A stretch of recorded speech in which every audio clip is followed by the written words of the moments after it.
साथियों सलाम, नमस्ते, सत श्री अकाल और जय भीम जोहार। झारखंड के करीब है पश्चिम बंगाल। दोस्तों आप जानते हैं अब बहुत ऐतिहासिक जीत हुई है पश्चिम बंगाल में भारतीय जनता पार्टी की। इसके पीछे एक कारण कहा जा रहा है, बड़ा कारण, कि हिंदू वोटों का ध्रुवीकरण हुआ।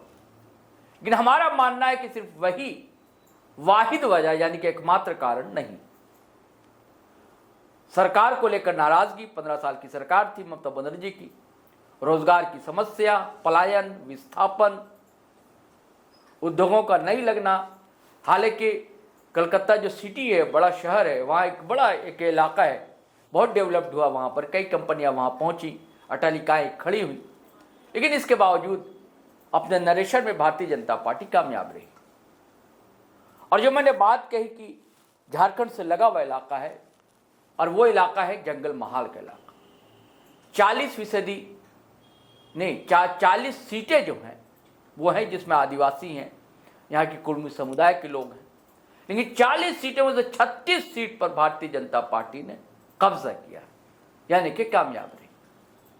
यानी कि हेमंत सोरेन या कल्पना सोरेन की चुनावी सभा का कोई भी असर वहां देखने को नहीं मिला। अब बात करेंगे जेएलके की। जेएलके नई नवेली पार्टी थी, 10 से शायद 12 या 13 हज़ार के करीब वोट लाए, 2 जगह उम्मीदवार खड़े हुए थे। लेकिन पहली पार्टी होने के नाते ठीक ठाक प्रदर्शन रहा। लेकिन हेमंत सोरेन और कल्पना का जादू असम में तो चल गया दोस्तों।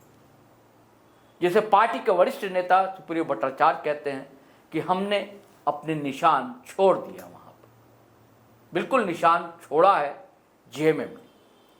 लेकिन सुप्रियो भट्टाचार्य साथ में यह कहते हैं, हम महाप्रभु की बात करते हैं।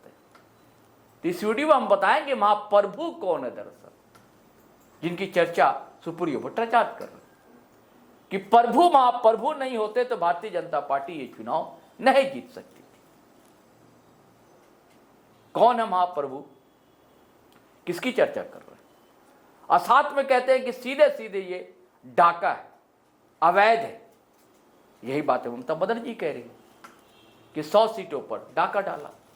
ये क्या चिड़चिड़ापन है उनका, हार को लेकर जो पैदा होती है चीजें।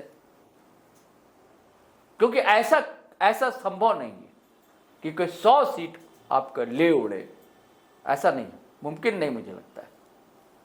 कुछ सीटों पर हेरफेर हो सकती है, इसकी आशंका रहती है। और जो एसआईआर में नाम कटे हैं ढेरों लोगों के, ये सब सारी चीजें हो सकती है। खैर, मैं चाहता हूं दोस्तों कि महाप्रभु किसे कह रहे हैं सुप्रियो भट्टाचार्य, और असम के चुनाव को लेकर और बंगाल के चुनाव को लेकर उन्होंने क्या कहा है, चलिए सुनते हैं। आसाम में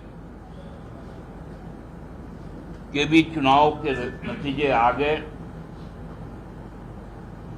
वहां पर जो पहले से तय था, क्योंकि जिस प्रकार से आसाम के अंदर में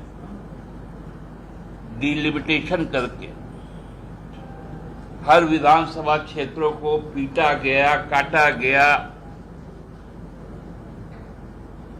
छांटा गया, और जो नतीजा आना था वही नतीजा आया। आसाम के लिए इस बार हम लोगों ने पहली बार वहां पर चुनाव लड़ने का काम किया। 17 सीटों पर हम चुनाव लड़े। हमारे नेता हेमंत बाबू के नेतृत्व में वहां चुनाव प्रचार अभियान हुआ। बहुत अल्पकालीन अभियान में हम यह दावा कर सकते हैं कि हमने वहां पर अपना पांव के छाप छोड़ दिए। हमारा फुटस्टेप वहां पर अब रजिस्टर्ड हो गया। मात्र 17 सीटों में चुनाव लड़कर लगभग 1.5% हम लोगों ने वोट हासिल किया। 10 जगहों में हम तीसरे स्थान पर रहे। जो सबसे बड़ी बड़ी प्रीमियम एजेंसियां हैं, सीबीआई है, ईडी है, एनआईए है, आईटी है, जितनी भी जांच एजेंसियां और महाप्रभु इलेक्शन कमीशन ऑफ इंडिया, क्योंकि पहला बार इस देश में एक ऐसा वोट हुआ है जो सरकारी तौर पे जेन्युइन वोटर को नकारते हुए हुआ है। यह अवैध वोट है, पश्चिम बंगाल का वोट, जो आज जुडिशियल ट्रिब्यूनल में आज लंबित है मामले, जिनका वोटर सत्यापित नहीं हुआ है। चुनाव आयोग का टैग लाइन है, नो वोटर्स लेफ्ट बिहाइंड। एक भी नागरिक का मत छूटे नहीं। घोषित तौर पर भारतीय चुनाव आयोग ने एक अवैध चुनाव करवाया, अनकॉन्स्टिट्यूशनल चुनाव करवाया, वो वेस्ट बंगाल का चुनाव करवाया।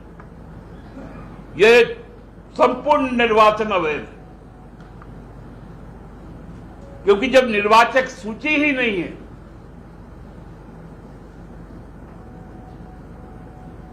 29 लाख लोगों को आप न्यायाधिकरण के अंदर में रखे हैं और आपकी यह सरकारी टिप्पणी है कि आप इस बार नहीं अगले बार वोट दे देना। वोटों का अंतर आप देखिएंगे जब कुल नतीजे आ जाएंगे, तो हमको लगता है कि टीएमसी और बीजेपी के बीच में यही 29 लाख का फर्क आएगा। मैं आज भविष्यवाणी करके जा रहा हूं जब तक चुनाव नतीजे नहीं आए। साथियों, आपने उनकी बातें सुनी, सुप्रियो भट्टाचार्य की। मैं बंगाल की बात करूंगा। 48% पिछले चुनाव में वोट मिले थे टीएमसी को और 38% वोट मिले थे भारतीय जनता पार्टी। 48% से इस बार 40% पर लटक कर रह गई टीएमसी और भारतीय जनता पार्टी का वोट प्रतिशत 38% से लेकर 45% से अधिक बढ़ गया। मैं बार बार कहता हूं कि फ्लोटिंग वोटर होता है, वो माहौल देखता है अंतिम समय में, और माहौल बनाने में भारतीय जनता पार्टी हमेशा कामयाब रहती है। और खबर यह है कि जो कम्युनिस्ट पार्टी को मानने वाले वोटर थे, उन्हें चिढ़ थी ममता बनर्जी और टीएमसी से, क्योंकि टीएमसी के कार्यकर्ता जो है वॉलंटियर कई जगह दादागिरी करते थे, खुलेआम दादागिरी। इससे नाराजगी थी जनता में भी और उस वोटर में भी। इस बात को भी सुप्रियोदा को स्वीकार करना चाहिए। ये तो बांग्ला भाषी हैं, अच्छे से चीजों को समझ सकते हैं। सिर्फ आरोप लगा देने से बात बनती नहीं है। कई मुद्दे थे, कई फैक्टर थे, जिसके कारण वहां पर भारतीय जनता पार्टी की ऐतिहासिक जीत हुई। चलिए साथियों, चलते हैं, फिर हम नए वीडियो के साथ हाजिर रहेंगे। लेकिन आपसे गुजारिश है, अगर आपने हमारा चैनल सब्सक्राइब नहीं किया तो कर लीजिए। फेसबुक पर देख रहे हैं तो पेज फॉलो कर लीजिए। अब वीडियो हमेशा की तरह धड़ाधड़ फटाफट खटाखट लाइक कीजिए, शेयर कीजिए, कमेंट कीजिए। आज्ञा दीजिए, इजाजत दीजिए। जय हिंद, जय भारत।